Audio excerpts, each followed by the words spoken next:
Oh yeah, I got a new Lego thing. Yeah. For the recording of this podcast, I will open it. Oh my God. I would love to, like, when we've been going for a while, like, reach out to Raid Shadow Legends. They sponsor everyone. This episode is sponsored by Raid Shadow Legends, the only mobile game I have ever played, so that means it must be good. Shadow This one Legends. doesn't have any microtransactions in it. I don't think. I didn't do the research, which means it doesn't have it. Raid Shadow Legends is known for its no microtransaction philosophy. Use the code already dated for your 3 free character pack, including Gore the God Slayer and Trixie the Elf Queen. Welcome back to the Already Dated podcast, where in this week we are going to be talking about gameplay versus story. Which one is more important, and which one can make or break a game for you? Let's talk about it.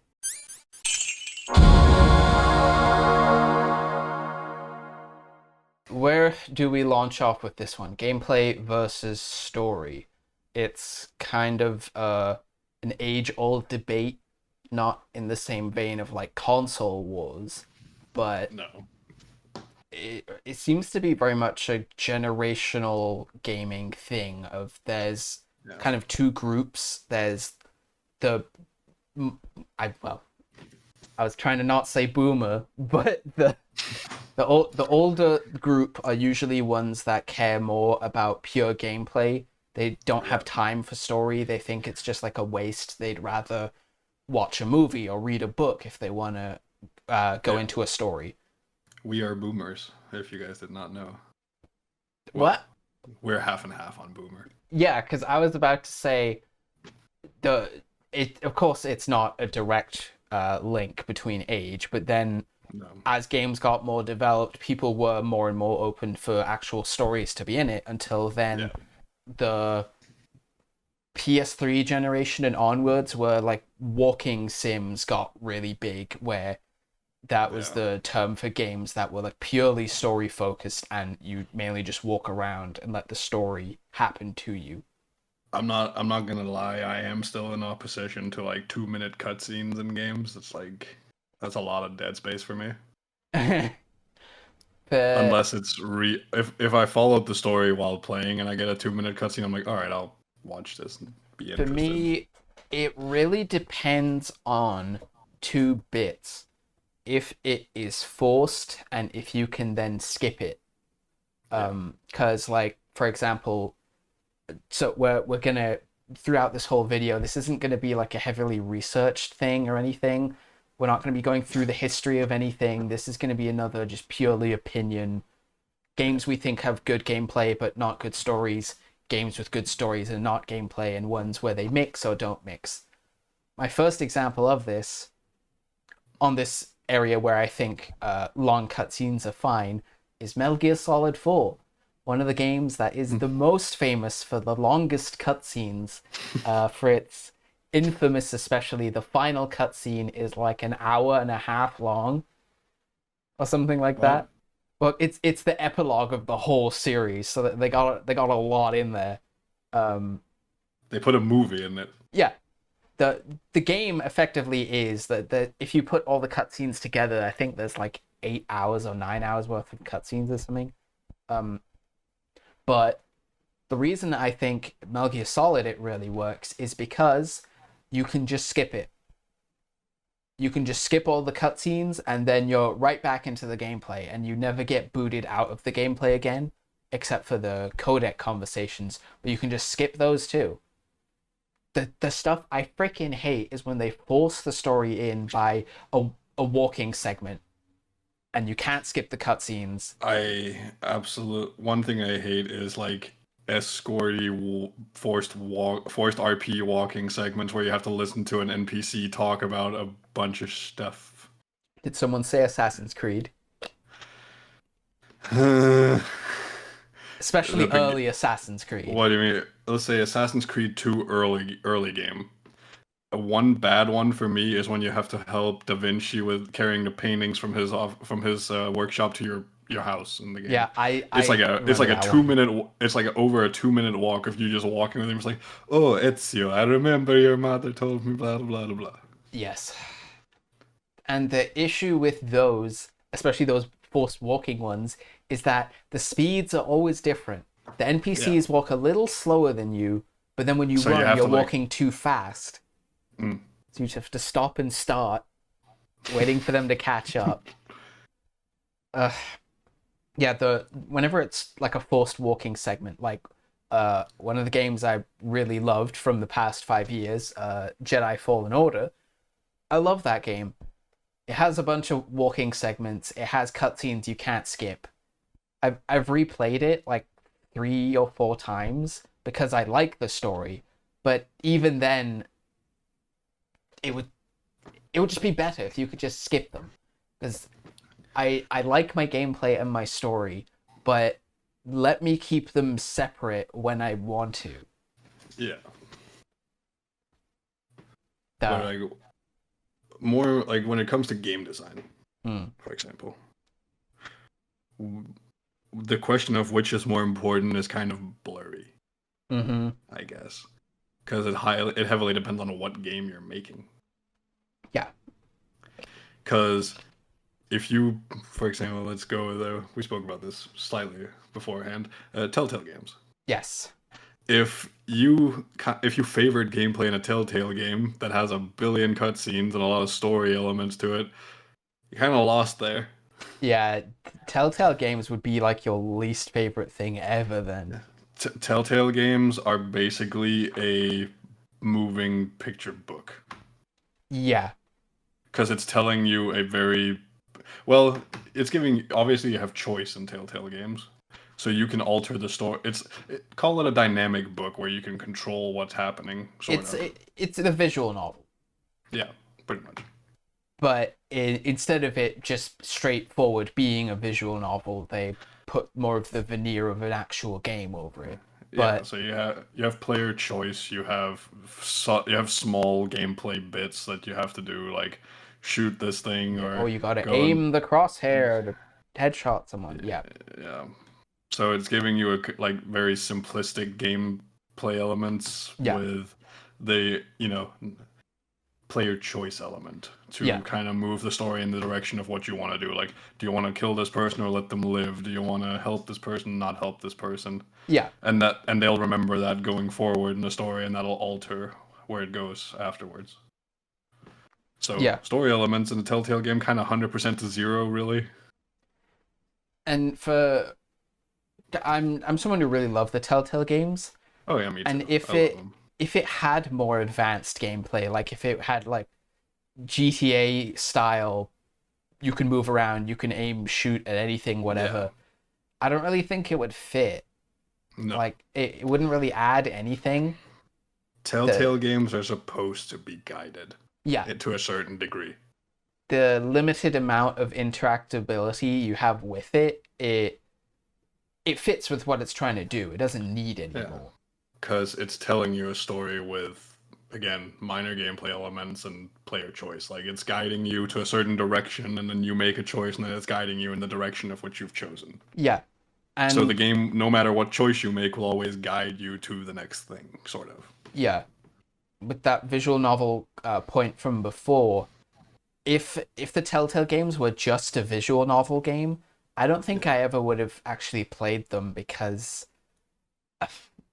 I it would be boring. I won't say that I dislike visual novels, but except for one text-based game, so not even Yeah, visual, um, I'm like the old school. Like I remember there was like these old school browser text-based games, mm, and that's like a novel that you're playing through. yeah, Where it's like, oh, this is happening. Do you do this? Yes or no? Do you blah blah blah? yeah. Except for like the one or two I've played, visual novels aren't really my thing, but I'm saying that probably just because I haven't found one that I like yet. Yeah, I don't have any actual aversion to the genre, but I know if the Telltale ones would have just been a visual novel, I don't think I ever would have played it.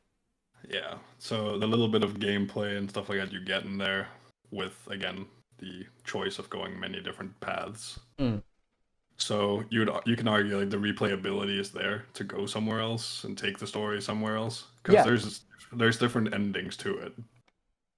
it's there for different routes, and it's there for even if you take the same route, which is what I usually do whenever I replay any choice-based game. Uh, I replayed The Walking Dead season 1 and 2 a good 3 times. I chose the same thing every time just because I wanted to experience it again. I was gonna replay The Walking Dead because I bought the whole thing on Yeah. Steam a long time ago, but I Yeah, haven't same. yet. Just haven't found the time to replay the whole thing because I want to like be able to sit down and play most of it without leaving my computer. Yeah, yeah. Exactly the same thing here. Bought the Steam bundle, Yeah. tried to play it, and I was like, I'm not really in it right now. So I need to be able to sit down for a long many hours and then, just kind of breathe in the story that it's Yeah. telling. Because I haven't finished the whole thing ever. I've finished season blah de blah, like the early stuff. Yeah, I only ever finished season 2, and then I think I finished season 1 and 2, and then I never really got for. I don't remember 5 seasons. I think there's Four, 4, but I know for four. sure I stopped at 2 before the graphics upgrade happened. Yeah, Um, the but then the polar opposite of games where it's like really heavily story focused, like the Telltale games, but the gameplay is really limited. You then have the other end where it's like all gameplay and the story is either non-existent or not very or good. the story is either there's three options here. The story is not there at all. Mm-hmm. It's bad, or the story is just a side gimmick that helps you understand characters, sort Yeah, of. Like it basically, story is there to help personalize the character so you can kind of identify with a character, yeah. I guess. It just gives you context. Yeah. Like arcade games were that first example where like they never had story, or if they did, it was like one paragraph at the beginning and it's like, okay, just Yeah. go, whatever. Like early arcade Street Fighter or something like that. Yeah. Like that's all. Like there you go, and you know the Hadouken man. And Yeah. it's like you get like if you go over the character, there's like two lines that is like Yeah. this guy is trained here and there and blah blah blah. And go on. He's very committed to fighting and he's Japanese. Okay, go, yeah. Yeah, pretty much. And fighting games haven't really evolved too long past that. No, the Very few have. Like they have story elements now, like Tekken obviously. Tekken actually earlier I feel like had better story elements than yes. later. Because like Tekken 3's story, pretty good if you pay attention between stages when you're doing the story mode. Yeah, the Tekken 5 I think is where it got the best, Yeah, where that was when they introduced Raven and all these guys. yeah, you just played the arcade mode as a character, and then it would have a cutscene at the beginning, a thing in the middle as like a big Yeah. key fight where there'd be like a 10-second cutscene where it shows something about the character and why they're Yeah. here for this fight, and then an ending, and that's all you needed. Whereas Tekken 7 tried to go the Mortal Kombat legit story route, but they don't commit to it the same way that Mortal NetherRealm do. Kombat definitely has more story, especially when you play the story mode, because you have like the in between cutscenes, but and the relationship between certain characters that gets developed. Yeah, the NetherRealm ones, they just straight up Mm. from Mortal Kombat 9, they just straight up have actual stories. Mortal Kombat 9, the setup was always a bit flimsy. Because when a new scene would begin, you can tell, Hey. oh, this is this stage. They're gonna Yeah. fight. Hey, I'm Johnny Cage. hmm And I'm Sonya Blade. Like, yeah, Johnny Cage goes to chase Sonya, and they're on that stage where it's the bridge with the spikes in the background, and they're like, oh, that's the stage. They're gonna fight now. Whereas, yeah, in the like 10 and 11, they actually got more legit with the stories. But yeah, Tekken. Don't get me down to the Tower of Might or whatever on Mortal Kombat 11 or what it was, when you have to break the Mortal Kombat logo. Yeah. Me sitting with my controller like this. Let's just get like this.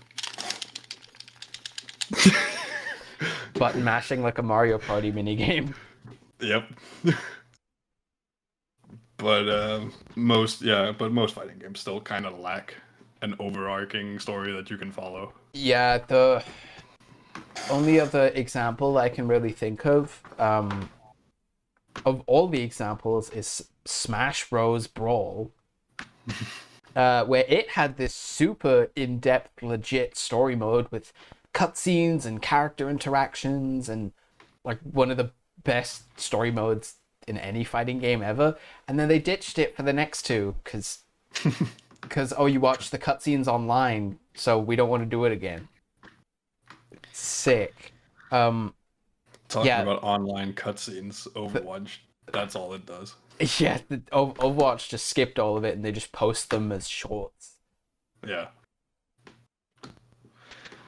But hey, Overwatch, the latest Overwatch shorts are like Pixar level animation. Well, they kind of always were from the beginning.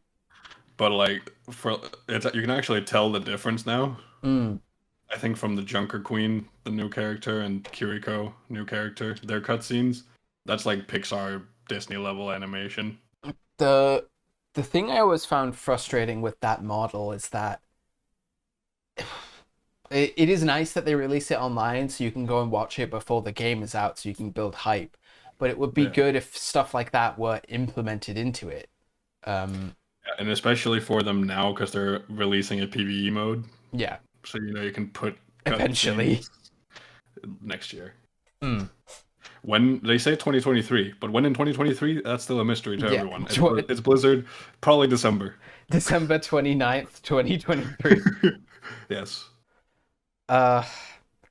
With the fighting game stories, yeah, all the other ones, a lot of the times people like fighting games for the competitive aspect, but for me, I'm one of the rare people where I hate playing online in a fighting game. Me I'm too. there for the single player content. Yeah, me too. And so any game that has it is really cool, but most aren't doing it anymore.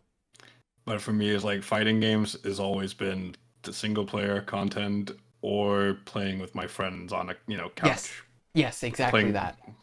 Yeah, like you're sitting together in a room and you're playing together in a tag team thing or playing against each other, that kind of thing. Because the online play in every fighting game I've ever played is always two ends. It's either they're like dead, it's like they've left the room and you're just beating on a no one, or they're a triple S level rank player who just wrecks you in 5 seconds. It's like sick. Literally, they do like an in-air combo that never ends until you die. Yeah. It's like, okay, cool, on to the next fighter. Oh, it's the same guy. Okay, yeah, fine, I'm done. Yeah. But which would you say provides more longevity to a game or replayability? Well, with the Fallen Order example I gave, you can't skip the cutscenes and it has walking segments and stuff. That kind of stuff kills replayability. In theory, but I've replayed Fallen Order like 4 times. But that's because I like the story that's happening enough to see it again. But if there's a game I really love the gameplay, but I don't like the story, but you can't skip the story, that then kills any kind of replayability for it. So you would say gameplay provides better replayability. Replayability, yeah. But then in the Telltale example, I replayed those for the story exclusively. So again, it's dependent on the game type that we are replaying. It's very dependent, but if I were to put it one way or the other, gameplay would be the one that gives the most replayability. Yeah. I mean, I would agree, because for me, a lot of games that I replay is for the gameplay. Like, again, Assassin's Creed, like, I know the story like the back of my hand at this point, so I'm not replaying it to hear the story again. I'm replaying it because I love the gameplay of specifically like Assassin's Creed 2. Yeah, like the story it's good, it's fine. It's a good, like, I remember the first time I played it, I watched every cutscene, I listened to every walking segment, so I know the story of Assassin's Creed 2 specifically, like, the back of my hand, like. And also, I even have this. Oh my god. Wait, I think I had that as well. Novelization of Assassin's Creed 2. Yeah. It's very good. It is? So if you want the story of Assassin's Creed 2, just read the book. Yeah, for the Assassin's Creed case, you can know the story and you can like it, but yeah, when you go back to play it, it's for the gameplay mostly. Yeah. Because for me, like I love to fight like 17 guards at once and then do like the combos and the thing, blah. That Try kind and of challenge gameplay. yourself Really, with the hidden blade counter, because that one's the most difficult to do. yeah. And I like fighting the big brutes with the hidden blades because then it's really about dodging and Mm, using your smoke bombs and all this stuff. mm, So imposing more challenge on yourself than needed. yeah. So yeah, The gameplay. the one interesting example I had that is kind of not fitting into any of them is one of my favorite games ever, Skyrim, because it kind of doesn't really do any of them the best. Like, its gameplay is fine, its story is bad. Like, the main story is bad. The side stories can be good, but its main story is bad. The graphics aren't really that great. It's like, okay, but what's good about this game then? If Yeah. it's like I the was gonna three say, core tenets are, I was gonna say, yeah, don't oversell it now. yeah, don't hype it up too much. Yeah. It has like nothing that it does the best, but it is still one of the best and most engaging ones I've played. And that's because, I guess, in a similar way to GTA, same thing. Like, GTA doesn't have the best shooting or racing or story, but the fact that it combines all of those and still manages to be a good game is why it is so impressive to me. Yeah. GTA story ends with either you kill Franklin or you kill Of GTA what's his 5, name, yeah. Trevor. Yeah, or Yeah. you kill Michael. Yeah, It's just choose which one of the three you want to die. That's the culmination of the story. like GTA 4 had a good story. Oh wait, GTA 4, good. They had a better story than GTA 5 for sure. Had a great story. It had fine Decent. enough gameplay, and its graphics were good for the time. It was good for like the what was it, 2000? 2008. Yeah, I was gonna say 8 or 9-ish. Um, Thereabouts. Yeah. So good for the time. Graphics were decent. Yeah. and then yeah, GTA 5 story was not good, but the gameplay was better, and the graphics were also really good for Better. its time. Yeah. But again, none of them were the best. But No. it's the fact that they combined it all. Yeah. That Yeah. Sometimes the combination is needed to make a game great. yeah, it doesn't have to be the best at one specific Anything. bit. Just the fact that it has the sum of all the parts can make it more It's like- engaging than a game that specializes in it. Yeah. So usually games that are the how the saying goes, jack of all, master of none kind of thing. Yes. Like what's another example I can think of? Oh, Mass Effect. Yeah. Same thing. Its gameplay, it's fine. Not the best ever. Its story, I really like its story. That's the main reason I play it. But also, it's not the best story ever made or anything. And again, its graphics were good for the time until they weren't. And for me, when I think of a game that it doesn't excel at any of them to the the best of its capability, Mm. Red Dead. Red Dead's graphics were good. Yeah. Its gameplay was, simplistic but good enough. Yeah, it was better than It was- GTA 4, yeah. Yeah, and the story was really good, Yeah. I thought. And that again combined into being one of the greater releases of the time. One of the GOATs. Yes. It is one of the GOATs. Go back to what is it, episode 2? Yeah, I'll have to check the specific number, but yeah, Red Dead, same thing with GTA. Combine the bits together can make it a lot more impactful. And yeah, for Mass Effect, it's actually tricky because it isn't the master of any, and the combination does make it good. But I go back to replay it for the story more than anything. But I do enjoy the gameplay in 3. In 2, the gameplay is fine, and then the gameplay in 1 was... I cannot even say how bad it was until the recent remaster, which apparently made it better, but I haven't played it yet. Still waiting for some mods to come out, then I'll play it. But yeah, the gameplay of Mass Effect 1 was hot garbage, but people play it for the story. But the main reason I played it for was actually for the characters in the story, because the characters in the world are so good to be a part of. Whereas the actual story that's surrounding it is usually always a simple, we gotta go kill this guy. We gotta go kill these aliens. We gotta go kill these bigger aliens, and that's the story. And then you go and kill the biggest alien. Yeah, that the core story of each Mass Effect is usually not that complex. It's the characters that are in it that make it worth playing. Yeah. For me, a game that is, for me, mostly story-driven game replayability is God of War. Really? Not the gameplay? Oh, sorry, wait. Because we got to do this now because of its naming convention. Which one? Original God of War or PS4 God of War? Okay, I have different reasons for replaying the different ones, because the one of the older ones I replay the most is God of War 2. Yeah, I remember that. And that is all for me. That is like 80% gameplay, 20% story. Because I know the story of God of War 2 because I've replayed the game like 8 times. Like, I know the story now. You know, betrayed by the gods, Zeus, blah. And you come back, hey, Zeus, I'm gonna stab you now. There you go. Athena betrayed me. Kill the Valkyries, stuff like that. Yep. And one that is more story based is the newer God of War, the remake, remaster, reboot.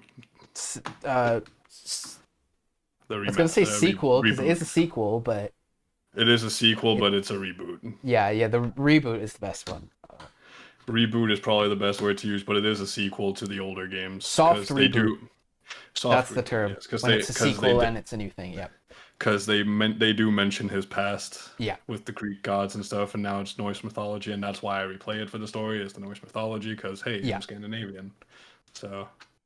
But so you don't replay it to... for the gameplay at all. I like the gameplay. Like, it's not terrible. I'm not a big fan of the fighting design, like compared to other games, but I like playing. But for me, that's like a difference of like 80% story, 20% gameplay. Yeah. Mostly because I love the Norse mythology. Yeah. And I'm gonna definitely be playing the next one because Ragnarok. Whenever I get a chance to do so. For one of the other discussion questions that you put, where would you argue that a good story leaves more of a memory over good gameplay? Depends. Because like I remember, like for me, like again with God of War example, I remember that purely. I don't remember like I did any crazy shit gameplay wise in there, but I remember the story. And I think the story is great, so that's why that stays with me, and that's why, you know, one of my favorite games genre or game series. Yeah. But other games like God of War 2, I remember that heavily just for slashing through everything, getting combos of like 1,000 on enemies. It's fun. But for me, most memory of games it comes from playing with other people. Yeah. It is usually neither gameplay or story that made the memories of that game. It is usually playing with certain people that gave me that memory. To some extent, I'd class that under gameplay. Kind of the theme of this whole thing is that it really depends. Yeah. It's dependent on, again, where you're placing the heavier side of it. Like, are you placing a game in the story side or the gameplay side? Yeah. Like with the Mass Effect example, when I think of Mass Effect, what do I think of? I think of specific character bits or specific story moments that were really good. I don't think of like, oh, remember that one time when I killed this guy? No, it's never that. Yeah. Whereas in when we played Skate 2 together, Yeah, that was do I very for even a second think about the story of that game? I still don't know the story of Skate 2, I'm not gonna lie. No, I don't remember any of it. The story was like, hey, you gotta rise up the ranks, like all Like a sports Skate type Pro. games are. Yeah. You start off as a street kid that no one knows, and then you end up in the stadium. Okay, sick, yeah. Breaking new Sick, ground. you know, standard sports game story modes like Yeah. my career in NBA, for example. It's Yes, like, oh my exactly. God, you're a rookie out of college, now you're gonna be like an MVP All Star, blah blah blah. Yeah. Oh, you're gonna be there with Shaq and Kobe. Yeah. Um. R.I.P. Kobe. R.I.P. Was it for Skate? What we remember is those times we threw each other at the rails in the stadium, not the story that was going on in the stadium. We like to crash into the railings in the stadium and then put the replay on, Tom, and then look at the slow mo Yeah, back play it and in forth. slow-mo.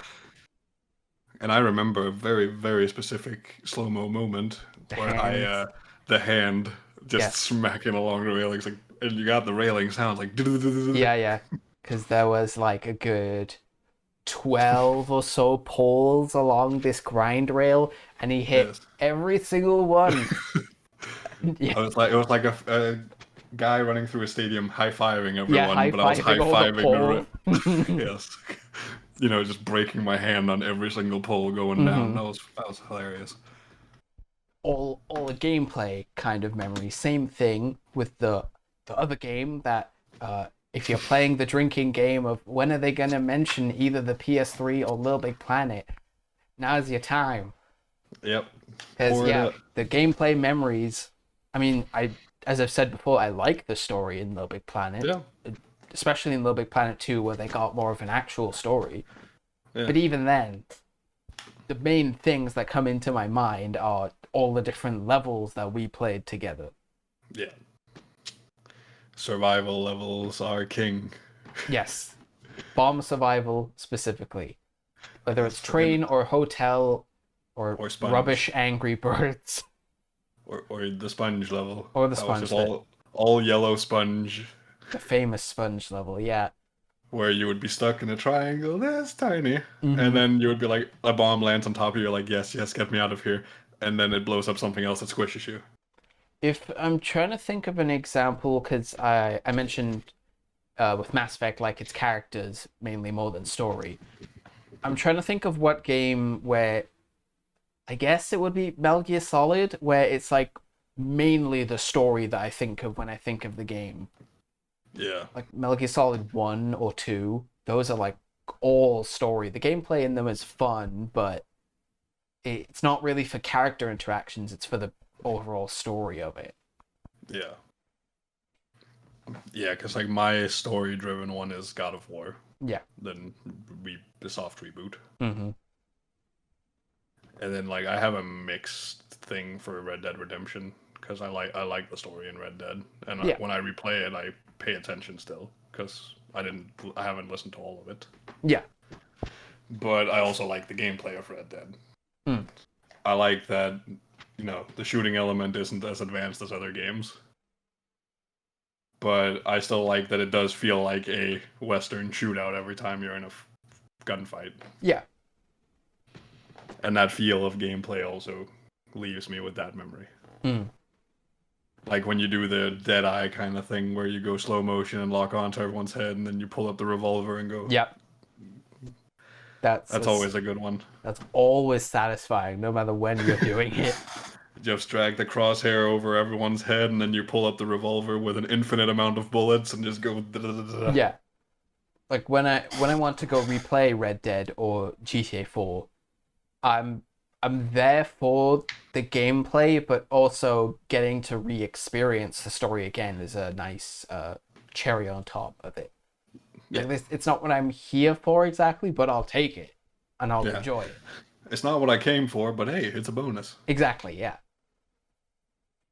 For the I was gonna say fourth, but is it third? Yeah. It's the fourth one.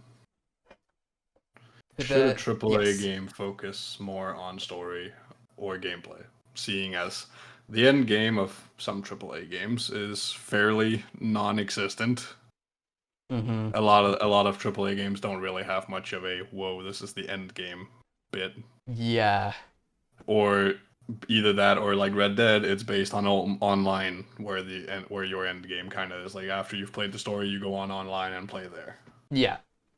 Um, like, because we've pointed out before, especially recently, the Sony model, where it's a linear third-person action game with a story that is usually pretty good. Yep. That can lean a bit more on the gameplay in the sense of Spider-Man, or it can lean a bit more on the story side, like God of War and Last of Us. But that's usually the formula they're following. Yeah, they usually just usually they'll pick a side, gameplay or story, and just lean slightly more over to one side. Yeah, but they cater for both sides. Same for like Ratchet and Clank and Ghost of Tsushima. Yeah, It's all the same thing. All third-person action adventure with story being more or a bit less involved. yeah, Should they focus on it? Yeah, the end games, like for GTA and Red Dead, those do have end games outside of the online. You can still roam the world, and there's maybe stuff to still do in it. Like in Red Dead specifically, they made it so like new small side missions open up and you have challenges to complete and stuff. yeah. GTA 4 a bit less so. You could still go and hang out with your friends and free roam and stuff, but there wasn't really any other missions. Most or of anything. I'd say most of the end game in AAA games is finishing collectible stuff Yeah. and going around and finishing like in Spider-Man, it's challenges. Mm-hmm. Like I'm a platinum trophy holder of Spider-Man and all its DLCs. Mm. Funnily enough, only game I ever gotten a platinum trophy on in PS4. I don't think I ever platinumed anything on PS4. I did on PS3. From day one of playing Spider-Man to when I got platinum and everything plus the DLCs, it took me 8 days. I'm pretty sure you've mentioned that before, but yeah, that's like 8 days crazy from amount of start. time.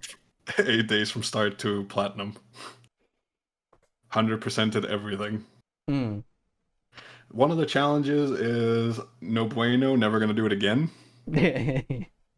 Which is you have to get a 95 hit combo. So that's not taking a single hit. Jeez, what is that, DMC? That is, the final Silver Linings DLC. No. It's because there's the first DLC with Black Cat. Yeah, I know that one. And then there's the second DLC with the big hammerhead guy, a big boss man. Looks like Kingpin, sort of. I didn't know there was even a second one. I knew the Black Cat but one. he becomes kind of a cyborg kind of dude. It's a guy from the main story. I don't remember his head. I think his name is Hammerhead. Spoilers.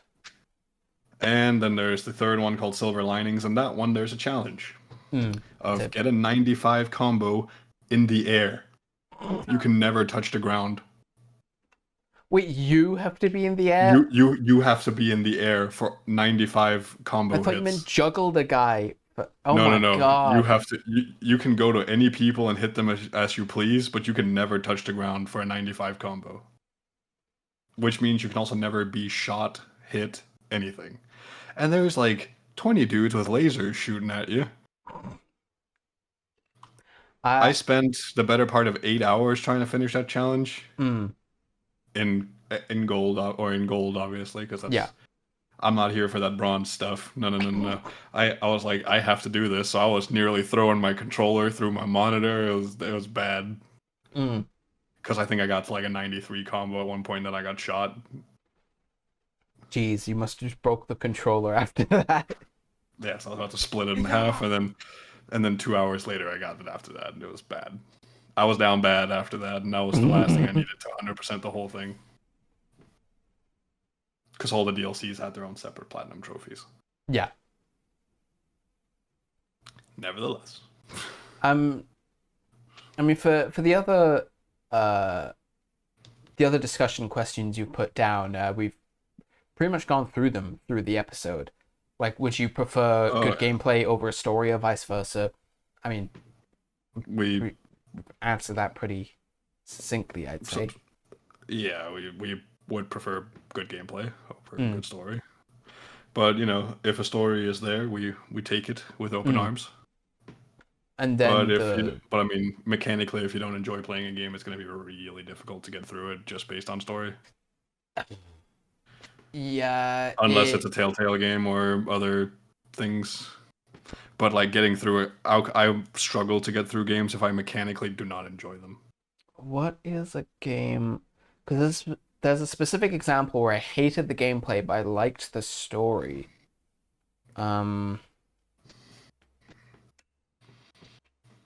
I can't think of it right now. Um, no, I thought I had it, but I don't. There is definitely an example, but yeah, it's definitely a lot easier to play the gameplay that you like, but the story is rubbish. Whereas if the gameplay is bad, but the story is good, that's really tricky. The story has to Yeah. be like the most engrossing thing ever. It has like yeah. Actually, this is a big one I didn't talk about. Mm. It's Destiny. Mm, the Destiny golden 2's goose. Destiny's story, Destiny 1's story is hot garbage. They But the gameplay chopped it. obviously well, that's Destiny 2, but Destiny 1's story was hot garbage Mm, from what I remember. And the gameplay was really good cuz I really enjoyed Destiny's gameplay. mm. That has always been the returning factor for me. Yeah. Also why I have 2500 hours in the Destiny 2. And I still haven't returned to it. But Destiny 2, after they chopped the story, bad. Not never going to be a good story for new players because they won't understand half of what's going on. Yeah. The story in itself, very simplistic. Oh, big alien man, go kill. The only like heavy story element was when one of the class leaders died. Mm-hmm.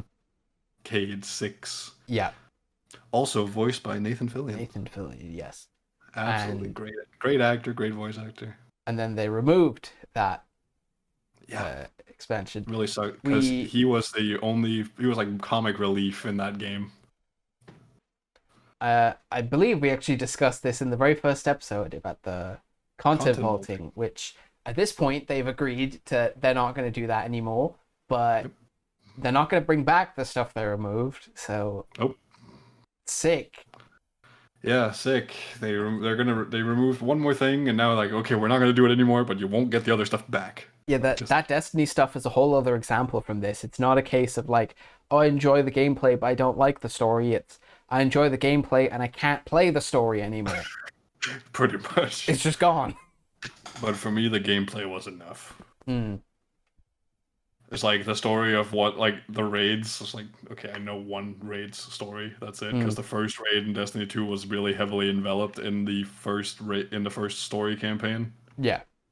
Other than that, fuck knows. The Vault of Glass, who knows? It's big. It's a big robot dude. Let's see. Garden of Salvation. It's a big robot dude. Looks exactly the same as the big robot dude from Vault of Glass. Don't know. But Literally put those two robots side by side. They look exactly the same. Just one is like 4 times bigger than the other one. I mean, that's peak character design, right? You take the same guy, but make him bigger. Yep.